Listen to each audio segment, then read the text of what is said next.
আগামী ২রা মের আগে দেশে বৃষ্টিপাতের তেমন সম্ভাবনা নেই বলে জানিয়েছে আবহাওয়া অধিদপ্তর।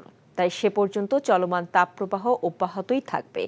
এবছর দীর্ঘস্থায়ী ও বেশিরভাগ অঞ্চল জুড়ে যে তাপপ্রবাহ চলছে তা ৭৫ বছরের মধ্যে সর্বোচ্চ। আর শুক্রবার দেশের সর্বোচ্চ তাপমাত্রা রেকর্ড করা হয়েছে চুয়াডাঙ্গায় ৪২.৭ ডিগ্রি সেলসিয়াস, যা চলতি মৌসুমের সর্বোচ্চ। এদিকে হিট স্ট্রোকে লালমনিরহাটে এক ইজি বাইক চালক ও নরসিংদীতে এক শিশুর মৃত্যু হয়েছে। মইদুল ইসলামের রিপোর্ট। বিকাশে কম খরচে ক্যাশ আউটের লিমিট বেড়ে ৫০,০০০, প্রিয় এজেন্টও ২টা। গনগনে সূর্যের তীব্র খরতাপে ওষ্ঠাগত জনজীবন, প্রাণ প্রকৃতি যেন হাঁসফাঁস করছে প্রতিনিয়ত। দেশের বেশিরভাগ জেলার ওপর দিয়ে বয়ে যাচ্ছে মাঝারি থেকে তীব্র বা অতি তীব্র তাপপ্রবাহ। আবহাওয়া অধিদপ্তর বলছে, চলতি বছর ১ এপ্রিল থেকে একটানা বয়ে যাওয়া তাপপ্রবাহের রেকর্ড ১৯৪৯ সালের পর এবছরেই সবচেয়ে বেশি। এপ্রিলের ১ তারিখ থেকে তাপপ্রবাহ শুরু হয়েছে, যেটা এই ২৫ এপ্রিল পর্যন্ত সেটা মৃদু থেকে মাঝারি এবং পরবর্তীতে এটা তীব্র থেকে অতি তীব্র তাপপ্রবাহ বিরাজমান ছিল, যেটা আরও এই যে এপ্রিল মাসে আর বাকি যে কয়েকদিন রয়েছে এই কয়েকদিনও কিন্তু এই তাপপ্রবাহ বিরাজমান থাকার সম্ভাবনা রয়েছে। এই হিসাবে যদি আমরা বলি যে এটা গত ৭৫ বছরের তুলনায় সবচেয়ে এই বছর এই সময় এবং যদি কভারেজ এরিয়া দুইটাই বেশি ছিল। এপ্রিলে তাপপ্রবাহ কমার সুখবর না থাকলেও মে মাসের শুরুতেই দেশের বেশিরভাগ অঞ্চলে কালবৈশাখী ঝড় এবং বৃষ্টিপাতের সম্ভাবনার কথা জানিয়েছে আবহাওয়া অধিদপ্তর। পুরো এপ্রিল মাস ধরেই যে অস্বস্তিকর অবস্থা, যে তীব্র থেকে অতি তীব্র তাপপ্রবাহের যে অস্বস্তিকর অবস্থা, এটা বিরাজ করার সম্ভাবনা রয়েছে এবং মে মাসের শুরুতে বৃষ্টিপাতের একটা সম্ভাবনা রয়েছে। অর্থাৎ আমি যদি স্পেসিফিক বলি তাহলে ২ মে থেকে দেশের বেশিরভাগ জায়গায় কালবৈশাখী ঝড়, সেই সাথে বৃষ্টি অথবা বজ্রসহ বৃষ্টিপাতের একটা সম্ভাবনা রয়েছে। এদিকে তীব্র গরমে খুলনা, যশোর এবং চুয়াডাঙ্গা সহ দেশের অনেক জেলার তাপমাত্রার পারদ ৪০ বা ৪১ ডিগ্রি সেলসিয়াসের নিচে নামছেই না। আর অসহনীয় এই দাবদাহের কারণে ডায়রিয়া সহ নানা ধরনের রোগবালাই আক্রান্ত হচ্ছেন প্রান্তিক মানুষজন। মইদুল ইসলাম, এনটিভি নিউজ, ঢাকা। বিকাশে কম খরচে ক্যাশ আউটের লিমিট বেড়ে ৫০,০০০, প্রিয় এজেন্টও ২টা। দ্রুত অপরিকল্পিত নগরায়ন আর নির্বিচারে বৃক্ষ নিধনে প্রকৃতির অভিশাপেই ঢাকায় গরমের অনুভূতি বেড়েছে বলে মত বিশেষজ্ঞদের। সেই সাথে এসি, ফ্রিজের ব্যবহার, যানবাহনের আধিক্য, জনঘনত্ব আর ভয়ানক দূষণ চোখ রাঙাচ্ছে রাজধানীকে। সমস্যা সমাধানে নীতিমালার প্রয়োগ চান নগর বিশ্লেষকরা। আবহাওয়ার রুদ্র রূপ নিয়ে ধারাবাহিকের ৩য় পর্বে দেখুন নাজিবুর রহমানের রিপোর্ট। ক্যামেরায় ছিলেন রাজু আহমেদ রুবেল। সুউচ্চ অট্টালিকা আর কাচে ঘেরা ভবনে সুসজ্জিত ঢাকা।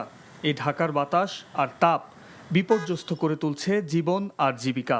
ফিটনেসবিহীন গণপরিবহন বাড়াচ্ছে উষ্ণতা। ঢাকার এই বিরূপ আবহাওয়ার জন্য দায়ী নির্বিচারে গাছ নিধন। উন্নয়নের দোহাই দিয়ে বিভিন্ন সময় পরিবেশ বান্ধব গাছ নিধন করেছে বিভিন্ন সরকারি সংস্থাগুলো। বিআইপির এক গবেষণায় দেখা যায় ৩ দশকে রাজধানীর ঢাকার সবুজ এলাকা কমে মাত্র ৭% দাঁড়িয়েছে, আর জলাভূমি নেমে এসেছে মাত্র ২.৯%। জলাধার ভরাট করে গড়ে তোলা হয়েছে বসতবাড়ি। বিশেষজ্ঞরা আরও বলছেন, উত্তর ঢাকায় সবুজায়ন ১৪% আর দক্ষিণে ৯%। পুরো ঢাকায় যা থাকার কথা ছিল ১৫ থেকে ২০% বেশি। এ শহরের তাপমাত্রা এ কারণে পীড়া দিচ্ছে নগরবাসীকে। পরিকল্পনাবিদদের গবেষণা আরও বলছে, নগরীর ৮১% এলাকায় এখন ইট, পাথর আর কংক্রিটে ঘেরা। এসব কারণেই মরুর তাপে জ্বলছে ঢাকা। এ অবস্থা থেকে স্বস্তি ফেরাতে নীতিমালা মেনে পরিকল্পনা বাস্তবায়নের কথা বলছেন সবাই। যদি ঘাসও থাকে সেটা তো অ্যাবজর্ব করতে পারছে, সেটা পারছে না। সেই ধরনের ভূমি আমি সফট গ্রাউন্ড রাখছি না। আপনি নতুন এলাকাগুলো দেখেন, কয়টা এলাকায় আপনি খেলার মাঠ এবং পার্ক পাবেন। পরিকল্পনা ঠিকই আছে, কিন্তু পরিকল্পনা বাস্তবায়নের ক্ষেত্রে আমাদের উদাসীনতা, যারা দায়িত্বপ্রাপ্ত দপ্তরগুলো আছে তাদের এই ব্যাপারে একেবারেই উদাসীনতা, এই আজকে ঢাকা শহরকে এই অবস্থায় করে নিয়ে এসছে। যেভাবে করে গত ২০ বছর ২৫ বছর ধরে আমার ব্লু নেটওয়ার্ক, জলাধার, খাল, পুকুর আমরা ক্রমাগতভাবে দখল, দূষণ করেছি। একমাত্র নতুন গাছ রোপণ করা হয়েছে হাতির ঝিলে প্রায় ৬০,০০০ গাছ। এটি আপনার সম্ভব। আর নতুন গাছ লাগালেন কোথায়? আপনি তো কাটার সর্দার, লাগালেন কোথায়? গত ২৬ বছরে কোথায় গাছ লাগানো হয়েছে? আমি মনে করি প্রয়োজন এখন সড়ককে সংকুচিত করে, ফুটপাতকে প্রসারিত করে, ফুটপাত ধরে সাইড ওয়াকে প্রচুর গাছ লাগানো। দীর্ঘমেয়াদী ও টেকসই উন্নয়ন ছাড়া রাতারাতি ঢাকার তাপমাত্রা সহনীয় করা অসম্ভব বলে মত নগর বিশেষজ্ঞদের। জাতিসংঘের জীববৈচিত্র্য সনদ অনুযায়ী বনায়ন রক্ষা করা প্রত্যেকটি রাষ্ট্রের দায়িত্ব। আর সেই দায়িত্ব বিবেচনায় বিশেষজ্ঞরা বলছেন সময় ফুরিয়ে যাওয়ার আগেই ঢাকাকে নিয়ে নতুনভাবে ভাবতে হবে। তারা এও বলছেন বসবাসযোগ্য সুনিবিড় শহর হিসাবে গড়ে তুলতে অপরিকল্পিত নগরায়নে লাগাম টেনে ধরতে হবে নীতি নির্ধারকদের। Najibur Rahman, NTV news, Dhaka.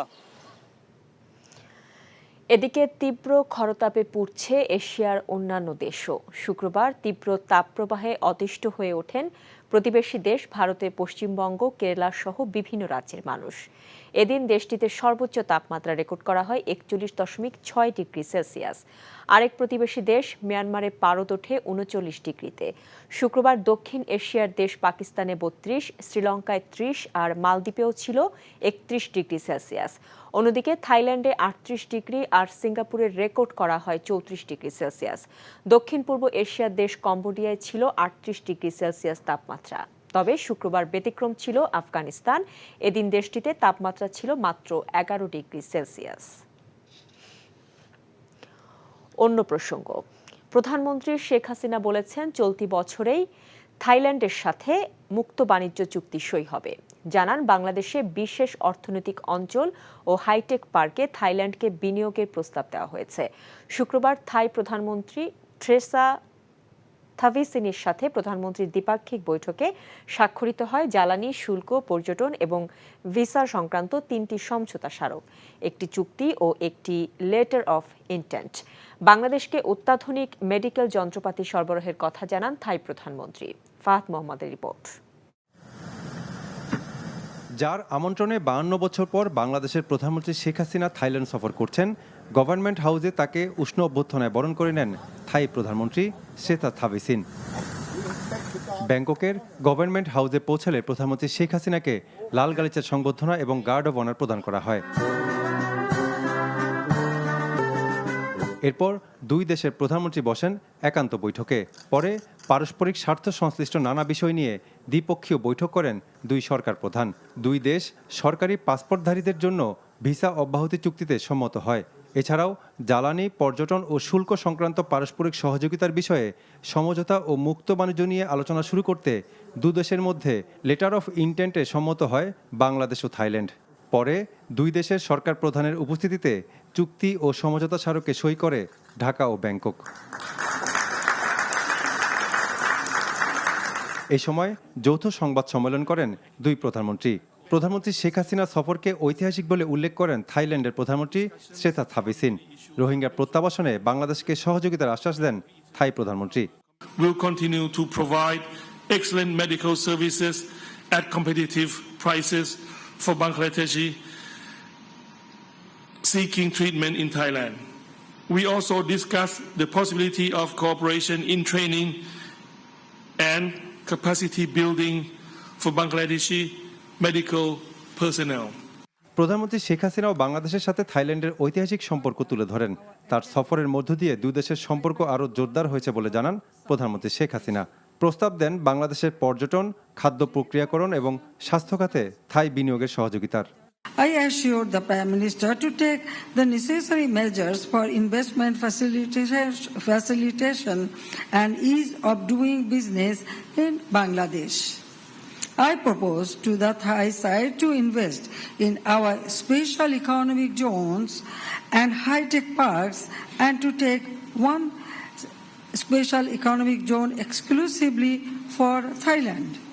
থাইল্যান্ডের প্রধানমন্ত্রীর আমন্ত্রণে 6 দিনের সরকারি সফরে থাইল্যান্ডে অবস্থান করছেন প্রধানমন্ত্রী শেখ হাসিনা। Fahad Mohammad, NTV news, Dhaka. দেশ ও জনগণের উন্নয়নে কাজ করার পাশাপাশি জাতির পিতা বঙ্গবন্ধু শেখ মুজিবুর রহমানের আদর্শ ছড়িয়ে দেওয়ার জন্য আওয়ামী লীগের নেতাকর্মীদের প্রতি আহ্বান জানিয়েছেন প্রধানমন্ত্রী শেখ হাসিনা। থাইল্যান্ডের ব্যাংককে শুক্রবার আওয়ামী লীগের একটি প্রতিনিধি দল অতিথি ভবনে তার সঙ্গে সৌজন্য সাক্ষাৎ করলে প্রধানমন্ত্রী আহ্বান জানান। বঙ্গবন্ধু তার অনুপ্রেরণার উৎস উল্লেখ করে শেখ হাসিনা নেতাকর্মীদের উদ্দেশ্যে বলেন, জাতির পিতাকে অসময়ে হত্যা করা হলেও তার আদর্শ রয়ে গেছে এবং সে কারণেই তিনি বঙ্গবন্ধুর আদর্শ বাস্তবায়নে কাজ করে যাচ্ছেন। গত 15 বছরে দেশের উল্লেখযোগ্য অগ্রগতি ও উন্নয়নের কথা উল্লেখ করে আওয়ামী লীগের সভানেত্রী বলেন, দীর্ঘদিন ধরে নিরবিচ্ছিন্নভাবে ক্ষমতায় থাকায় এ অগ্রগতি অর্জন করা সম্ভব হয়েছে। নেতাকর্মীরা প্রধানমন্ত্রীকে দ্বৈত নাগরিকত্বের বিষয়ে হস্তক্ষেপের আবেদন জানালে প্রধানমন্ত্রী বলেন, তিনি বিষয়টি নিয়ে থাই সরকারের সাথে কথা বলবেন।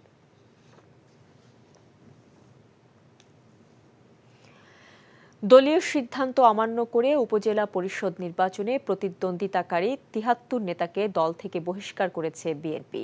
শুক্রবার বিএনপির সিনিয়র যুগ্ম মহাসচিব রিজভী আহমেদের স্বাক্ষরিত বিবৃতিতে বহিষ্কৃত নেতাদের নাম উল্লেখ করে এ ঘোষণা দেওয়া হয়।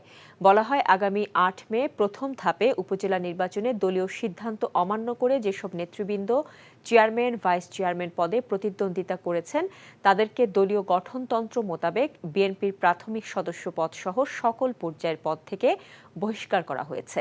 বহিষ্কৃতদের ভেতর উপজেলা চেয়ারম্যান প্রার্থী ২৮ জন, উপজেলা ভাইস চেয়ারম্যান প্রার্থী ২৪ জন এবং মহিলা ভাইস চেয়ারম্যান প্রার্থী রয়েছেন ২১ জন। বর্তমান অবৈধ সরকারের নদী ও বন দখলের কারণেই তীব্র গরমে দেশের মানুষের এই ত্রাহি অবস্থা বলে মন্তব্য করেছেন বিএনপির সিনিয়র যুগ্ম মহাসচিব রুহুল কবির রিজভী। অন্যদিকে শুক্রবার দুপুরে জাতীয় প্রেস ক্লাবের সামনে এক অনুষ্ঠানে যোগ দিয়ে দলটির চেয়ারপারসনের উপদেষ্টা জয়নুল আবদিন ফারুক দেশের রাজনীতিতে ভারতের হস্তক্ষেপ বন্ধের দাবি জানিয়েছেন। বিস্তারিত জুনায়েদ আল হাবিবের রিপোর্টে। তীব্র গরমে সাধারণ মানুষের মাঝে গত কয়েকদিন ধরে পানি ও খাবার স্যালাইন বিতরণ করছে বিএনপি। এরই ধারাবাহিকতায় শুক্রবার বিকেলে রাজধানীর ফকিরাপুলে দলটির সিনিয়র যুগ্ম মহাসচিব রুহুল কবির রিজভীর নেতৃত্বে এ কার্যক্রম পরিচালনা করা হয়। এ সময় বিএনপির এই নেতা বলেন, বর্তমান দখলবাজ সরকারের নতজানু নীতির কারণে দখল হয়ে যাচ্ছে নদী ও জলাশয়, নির্বিচারে উজাড় হচ্ছে বনাঞ্চল। এ কারণেই দেশের তাপমাত্রা ক্রমশ বৃদ্ধি পাচ্ছে বলে অভিযোগ করেন তিনি। যে দেশে এত গাছপালা, এত বন জঙ্গল, এত নদী নালা, সেই দেশে এত গরম হওয়ার কথা না। শুধু সরকারের লুটেরা নীতি, সরকারের জমি দখলের নীতি, সরকারের নদী দখলের নীতির কারণেই আজকে এই অবস্থা। এর আগে জাতীয় প্রেস ক্লাবের সামনে গণতন্ত্র ফোরাম আয়োজিত কর্মসূচিতে অংশ নিয়ে বিএনপির চেয়ারপারসনের উপদেষ্টা জয়নুল আবেদিন ফারুক বলেছেন, আধিপত্যবাদ ও ভারতীয় আগ্রাসনের বিরুদ্ধে দেশের মানুষ সামাজিকভাবে ভারতকে বয়কটের প্রস্তুতি নিচ্ছে। এই সামাজিক আন্দোলনের মাধ্যমে প্রমাণ করতে চাই, ভারতীয় পণ্য বর্জন করো, এই সীমান্ত হত্যা বন্ধ করো এবং আগ্রাসন নীতি পরিহার করো। বাংলাদেশের রাজনীতির হস্তক্ষেপ, নগ্ন হস্তক্ষেপ আপনাকে বন্ধ করতে হবে। অবৈধ সরকারকে সমর্থন না দিয়ে ভারতকে গণতন্ত্র প্রেমীদের পাশে থাকারও আহ্বান জানান বিএনপি নেতারা। Junaid Al Habib, NTV news, Dhaka. BNP গণতন্ত্রের পথে ফিরে না আসলে রাজনৈতিক দল হিসেবে একসময় বিলুপ্ত হয়ে যাবে বলে মন্তব্য করেছেন আওয়ামী লীগ সাধারণ সম্পাদক ওবায়দুল কাদের। শুক্রবার সকালে ধানমন্ডিতে দলীয় সভাপতির কার্যালয়ে ব্রিফিংয়ে তিনি আরও বলেন, সরকারের বিরুদ্ধে দেশি বিদেশি কোনো চক্রান্ত আমলে নিচ্ছে না আওয়ামী লীগ।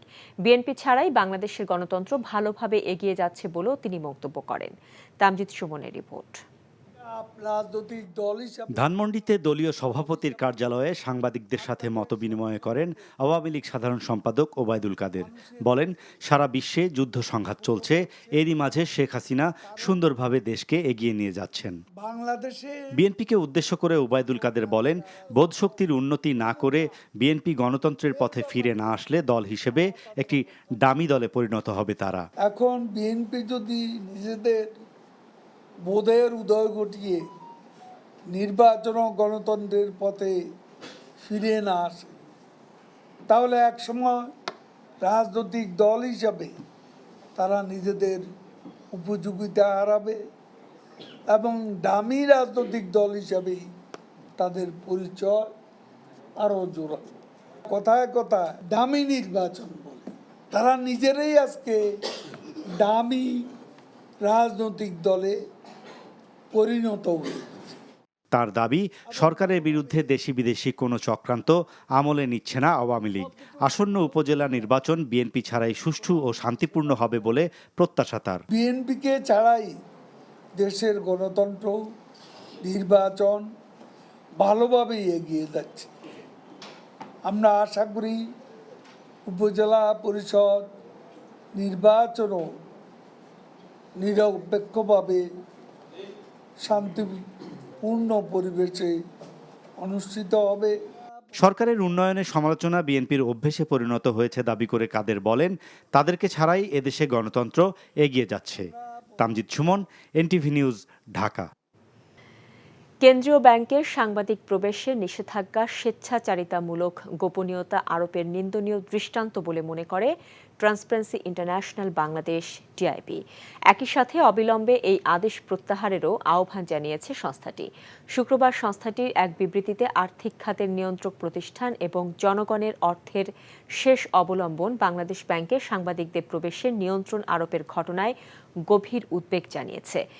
এটিকে জনগণের তথ্য জানার আইনসিদ্ধ অধিকার নিশ্চিতের পথে অনৈতিক ও স্বেচ্ছাচারী পদক্ষেপ উল্লেখ করে টিআইবির নির্বাহী পরিচালক ডক্টর ইফতেখারুজ্জামান বলেন, গোপনীয়তার ঘেরাটোপ আরও বড় বিপদ ডেকে আনতে পারে। দেশে সুস্থ ধারা রাজনীতি নেই দাবি করে জাতীয় পার্টির রওশনপন্থী অংশের নির্বাহী চেয়ারম্যান কাজী ফিরোজ রশিদ বলেছেন, ধীরে ধীরে ছোট দলগুলো বিলুপ্ত হওয়ার পথে। শুক্রবার রাজধানী পল্টনে একটি হোটেলে সংবাদ সম্মেলনে তিনি এই অভিযোগ করেন। যেভাবে ব্যাংকগুলো একের পর এক মার্জ হয়ে যাচ্ছে, দলগুলো কিন্তু একসময় মার্জ হয়ে যাবে এবং দেখা যাবে যে আগামী পরবর্তী নির্বাচন আপনি কোনো মার্কা খুঁজে পাবেন না দুইটা মার্কা ছাড়া। কারণ তার নজির আমরা দেখেছি, এই যে যত লম্বজম্ব আমরা সিম্বল দিয়ে করি, যে যত সিম্বলের বড়াই দেই, দুইটি সিম্বলের বেশি থাকবে না হয়তোবা। যদি নির্বাচন হয় আগামীতে নৌকার ধানের শীষের বাইরে সিম্বলের ইলেকশনের কঠিন হয়ে দাঁড়াবে। কাতারের আমিরের বাংলাদেশ সফরে দ্বিপাক্ষিক সম্পর্কের নতুন দুয়ার উন্মুক্ত হবে বলে মনে করছেন কমিউনিটির নেতারা। এনটিভি কাতার প্রতিনিধি আমিনুল হক কাজল জানিয়েছেন, বাংলাদেশে সফর করায় কাতারের আমিরকে অভিনন্দন জানিয়ে আয়োজিত এই সভায় এসব কথা বলেন 4 লাখ প্রবাসী প্রতিনিধিত্বকারী সংগঠন বাংলাদেশ কমিউনিটির নেতৃবৃন্দ। অনুষ্ঠানে সভাপতিত্ব করেন সংগঠনের সভাপতি প্রকৌশলী আনোয়ার হোসেন আকন।